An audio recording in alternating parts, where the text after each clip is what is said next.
มาจ้าพี่น้องมากินอันกุ้งลวกอีกแล้วจ้าลงทะเลจ้ามื้อนี้น้ำจิ้มซีฟู้ดของเฮากับพักห่อเฮาเก็บกรอบๆเลยเนี่ยมันสิกรอบมันจะมันสิแกบเนี่ยยังบ่ฮู้เลยเนี่ยมาลงมือกินกันเลยพักของเฮา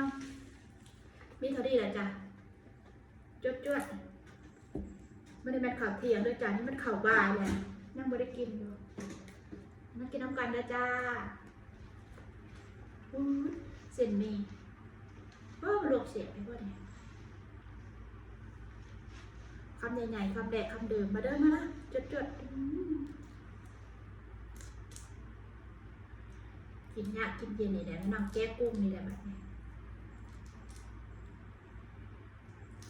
วิธีสิแก้กุ้ง